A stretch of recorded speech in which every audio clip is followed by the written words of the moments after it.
여러분, 지금 당장 옆 친구의 성씨를 물어보세요. 만약 이 씨라면 그 친구의 몸속엔 베트남 황제의 피가 흐르고 있을지도 모릅니다. 800년 전 수만 킬로미터 떨어진 적도 부근 베트남에서 한 왕자가 목숨을 걸고 바다로 뛰어들었습니다. 그가 도착한 곳은 바로 한반도. 그런데 말입니다. 이방인이었던 그가 어떻게 몽골 군대를 때려잡고 고려의 영웅이 됐을까요? 베트남 왕자가 한국의 화산 이씨가 된 이 기막힌 운명의 대서사시, 지금 바로 시작합니다. 1226년 베트남 리 왕조, 권력에 눈이 먼 진수도의 칼날이 황족들의 목을 겨눕니다. 단 한 명도 남기지 마라! 절체절명의 순간 영종의 아들 이용상은 절단을 내립니다. 황실의 보물과 서적을 배에 싣고 기약 없는 망명길에 오릅니다. 뒤를 쫓는 추격대와 집어삼킬 듯한 파도, 그가 선색할 수 있는 건 오직 북쪽으로 향하는 뱃길뿐이었습니다. 표류 끝에 도착한 것은 고려 황해도 옹진반도. 낯선 피부색과 복장의 이방인들을 본 고려인들은 경계했습니다. 하지만 이용상은 예의를 갖춰 도움을 청했고, 당시 고려국왕 고종은 이들의 기구한 사연을 듣고 정착을 허락합니다. 그는 화산이라는 땅을 하사받고 베트남의 선진 문물을 전파하며 고려 사회의 일원으로 녹아들기 시작합니다. 왕자님이라고 모든 게 쉬웠을까요?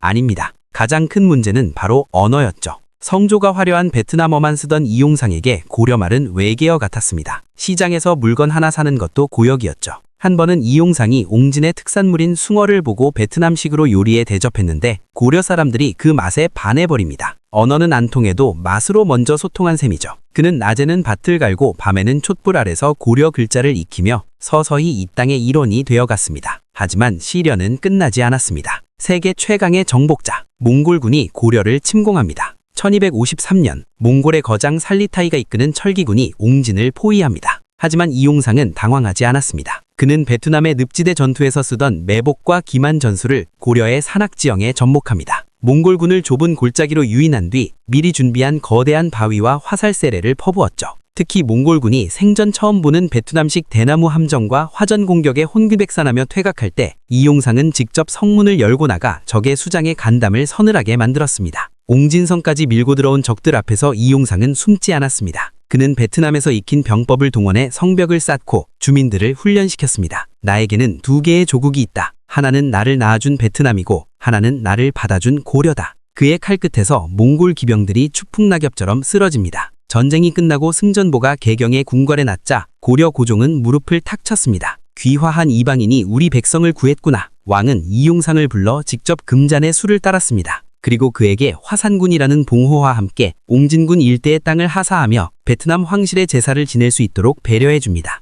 이방인이었던 왕자가 고려의 귀족이자 수호신으로 공식 인정받는 역사적 순간이었습니다. 전쟁 영웅이 되었지만 밤마다 이용상을 괴롭힌 것은 두고 온 고향에 대한 그리움이었습니다. 그는 옹진반도 가장 높은 언덕에 올라 서쪽 바다를 보며 매일같이 울었죠. 사람들은 그 언덕을 망국단이라 불렀습니다. 그는 고려에 정착하면서도 베트남의 예법을 잊지 않았고 자식들에게 우리는 리 왕조의 후예다라는 사실을 뼈에 새기게 했습니다. 단순한 귀화가 아닌 언젠가 돌아갈 날을 꿈꾸는 황실 보존 프로젝트였던 셈이죠. 그런데 여기서 소름 돋는 반전이 일어납니다. 베트남 본토에서는 진수도의 숙청으로 리 왕조의 모든 혈통이 끊겼질 않았습니다. 하지만 800년 뒤 한국에서 우리가 리 왕조의 후예다 라며 족보를 들고 나타난 사람들이 있으니 그들이 바로 화산 이씨였습니다. 만약 이용상이 그때 바다를 건너지 않았다면 동남아시아를 호령하던 리 왕조의 역사는 영원히 박물관 속에만 갇혀 있었을 겁니다. 한국이 베트남 황실의 냉동 창고 역할을 한 셈이죠.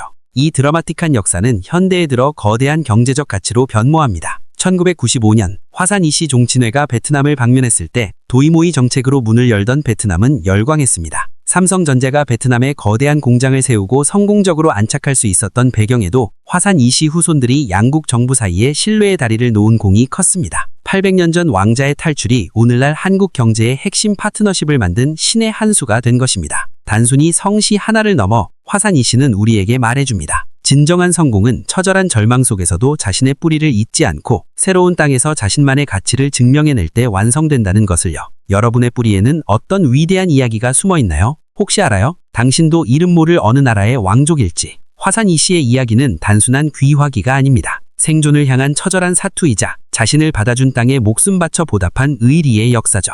지금 여러분 곁에 있는 이씨 친구, 혹시 눈매가 조금 날카롭고 용맹하다면 의심해보세요. 그가 바로 잃어버린 제국의 왕손일지도 모릅니다. 오늘 이야기가 흥미로우셨다면 구독과 알림 설정 잊지 마세요.